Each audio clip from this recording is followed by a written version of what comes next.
I have a juicy one that it hasn't felt right to ask until today, but for some reason I'm sort of desiring to ask it. I'd like to ask about false gurus. Um, the question is what should one's posture be towards them? Um, and a bit of the context is, I feel able to reach a certain level of compassion and forgiveness for evil that happens in the world because it's ignorant, it's like it doesn't know that it's doing what it's doing. But when it comes to an individual who has reached a certain level of attainment and then takes that power and consciously uses it to dominate others, whether that be for money or sex or power, and fame, I find it very difficult to sort of hold that in any level of compassion. It sort of causes a quite fundamental like vibrational discomfort within me. And then I guess to take it one layer even deeper is there is also a fear that as I progress on the spiritual path that I would fail a test. 40 days, the test of the 40 days and 40 nights, and when power is offered that you would take it. And so I guess maybe that's at its core. So that's the question. Yes, it's very good. This is important, and thank you for bringing it. First, I want to challenge you to the core. This world is full of false gurus that you have no problem with.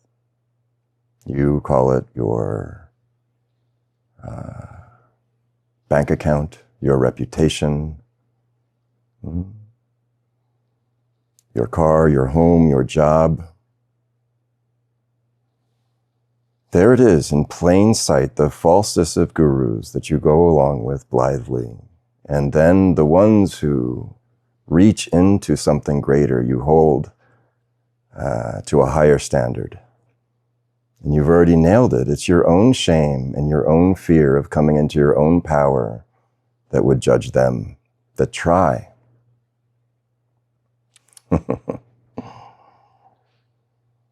So let's just cut to the quick on this. We can come back to, how wrong it is that people are duped by false gurus.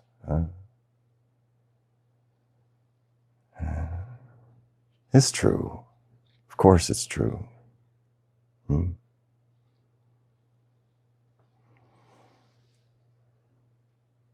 There is nothing in this world that isn't your guru. Even of the gurus, there's only one guru. Even of the ones that are gurus with a capital G, maybe they have great followings, or maybe they're alone in a cave. Or maybe they're your plumber who comes when your toilet is clogged and you haven't the foggiest idea. Why do you think the world is so focused on the hypocrisy of spiritual teachers and leaders? Why is it?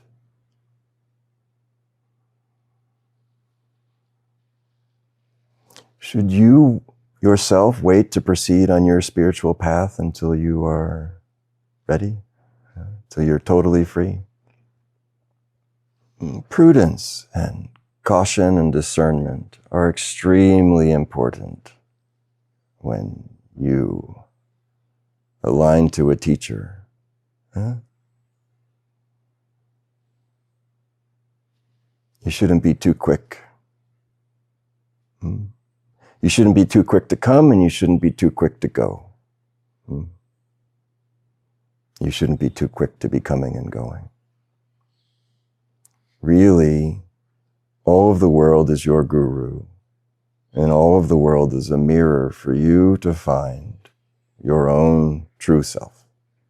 By reflecting to you your own not-so-true self. So be discerning, of course. Pay close attention and see. But remember always, never forget what you see is where you are looking from. Never forget this. You will be deluded over and over and over again by what you call discernment, but is judgment and hypocrisy hiding in you, claiming, I'm right. Huh? Can you hold these two things simultaneously?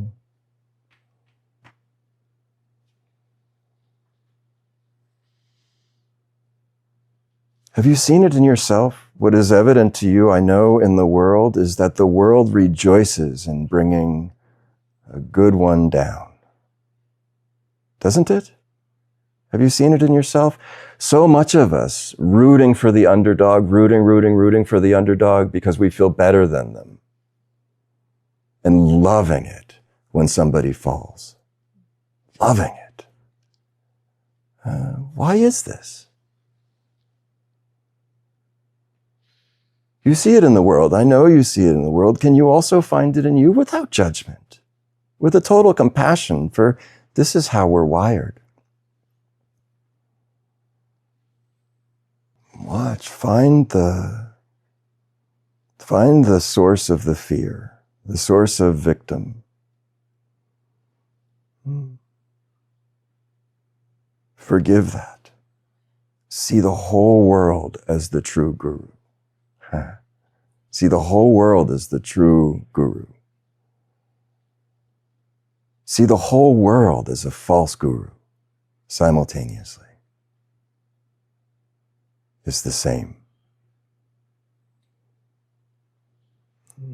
Sometimes I think there are beings, maybe called guru, maybe not, who are totally aware of the falsity and totally aware of the truth.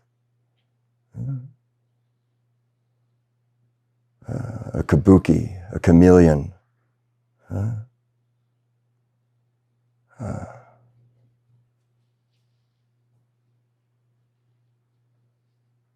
I imagine there are very few, I don't know.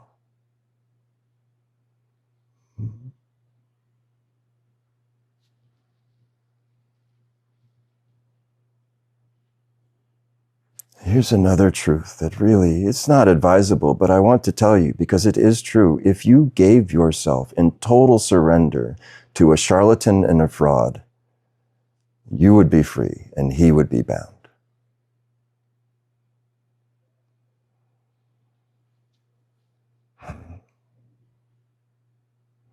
There isn't anywhere in the manifest where God is absent, isn't reflecting to you a portal directly back to God consciousness.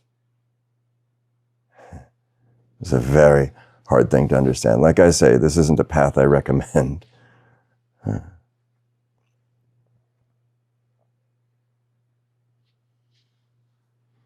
it's a good thing to know. You are not in jeopardy. There is no peril at all. When I first came to Mooji, I was so confused. I didn't understand. I had some sense of what realization might be. I thought I did anyway. And why did he wear these robes and have all of this music, and people would stand up when he came in and om this and blah, blah, blah. I didn't get it at all. So I watched him very closely, how he was with people, wondered about his finances and about his sexual relationships and all of these things because, they were important to me. And as I was very busy discerning, evaluating, which is important, of course, but then I realized I was using my mind. I was using my sense of I know and I'm right to evaluate him. And I saw immediately what a folly.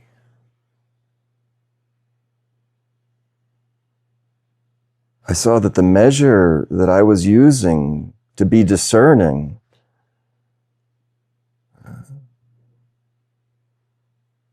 was my own sense of I'm right, and knowing already that this was the source of my suffering.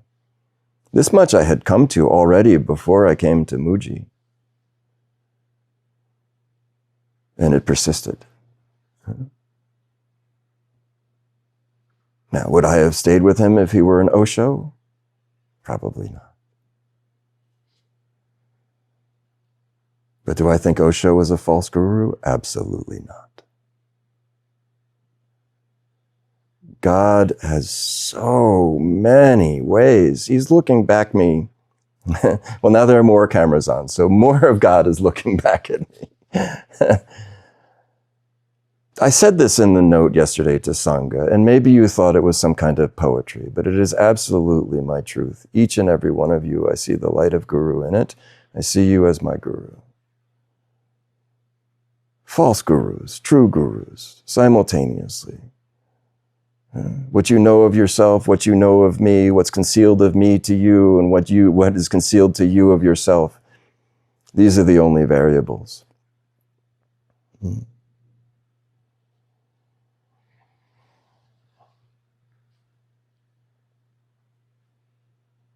There's a story of on a train in India. I've told it before. A man is riding on a train in India, and a big man comes up the aisle. And across from the man observing, he sees off to his left, there's a little man, a meek man, just sitting there humbly and contentedly. And the bully says, "You're sitting in my seat, get up and move." And the humble little man jumps up instantly. Boom, so sorry for being in your seat. And the bully is kind of delighted. That was so easy. He says, "Stand on one leg, just to test. How far can he go?" So the little man stands on one leg, and so he says, "Jump up and down," and he's jumping up and down. Pat your head. Oh, he's patting his head and jumping up and down. Rub your belly. All of it. And the man who's watching all of this becomes so offended. He says, "How dare you, bully? How dare you bully this man?" And he looks at the little man and says, "How dare you allow yourself to be so abused? How dare you lack the dignity and allow this man to do this to you?" And the humble little man looks at them both and he says, "All is Brahman. Means all is God, all is Guru. I am obedient." The bully collapses in full pranam and tears and becomes his disciple.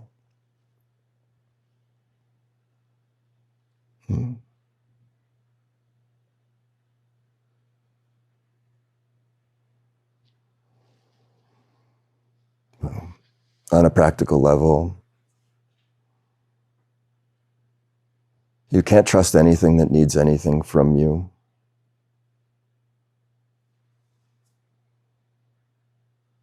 You can't trust anyone that needs something from you.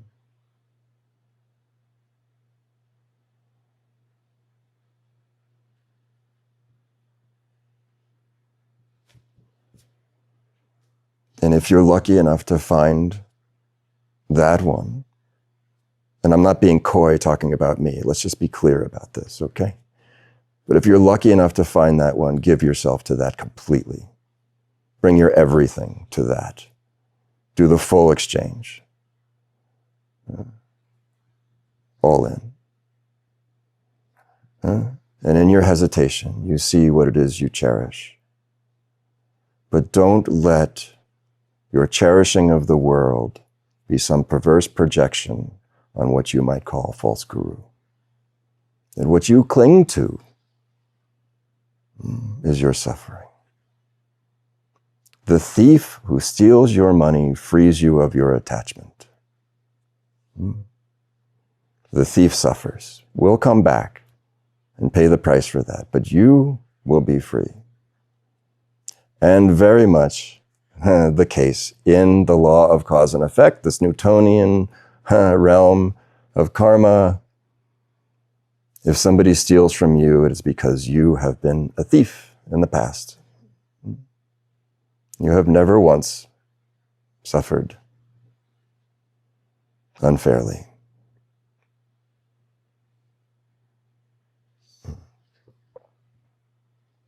Find this one in you that resists, that wants heaven and clings to the world. This one, this I that we were talking about before in Andrew's inquiry, this one wants to cross the line. This one is the line, the border that moves ever with us, that keeps you bound. This one calls itself seeker and discerner.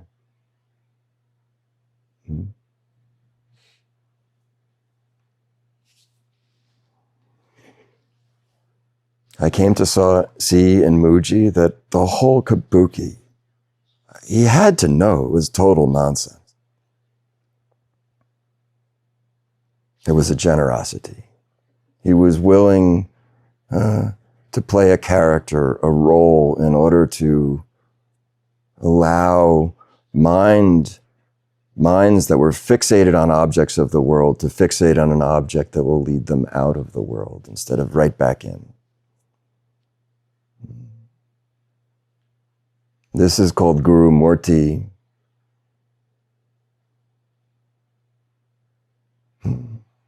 It's why Swami Satchidananda would have tolerated people touching his feet and putting him in a chair. And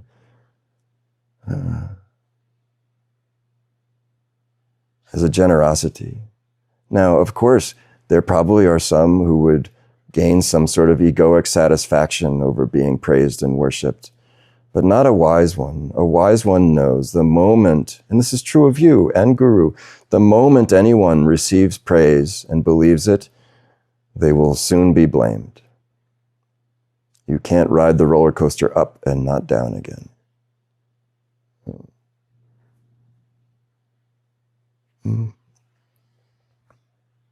Anyway, there are very, very few examples, at least in my understanding, of ones who still remain in the world who are completely, totally untouched by it. Even Ramana Maharshi occupied a body whose arm was dying of cancer. Now, unaffected by this, to be sure, but still, there it was. Wouldn't a disciple fixated on health discard him as a guru? You know who did? Swami Satchidananda. Did you know this? Swami Satchidananda was so identified as yogi that he could not bear to see Ramana's body in decay and him doing nothing about it. And that's why he left Arunachala and went to Master Shivananda. Isn't it wonderful?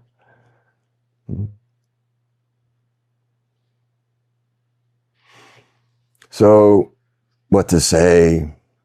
You must be discerning, but know your discernment comes from where you are seeking from, where you are projecting from.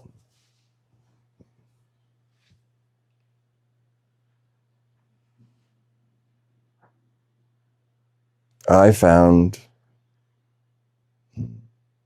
one who needed nothing from me. I had nothing to offer, nothing to teach, nothing worldly to gain, and I gave myself completely. If you eat nothing, you also will become nothing.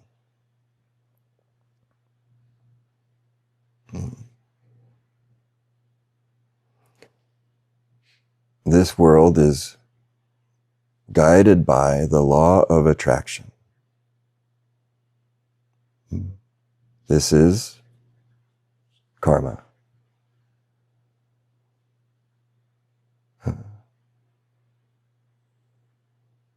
There's a perfection in every teacher-student relationship. Everybody's getting what they need.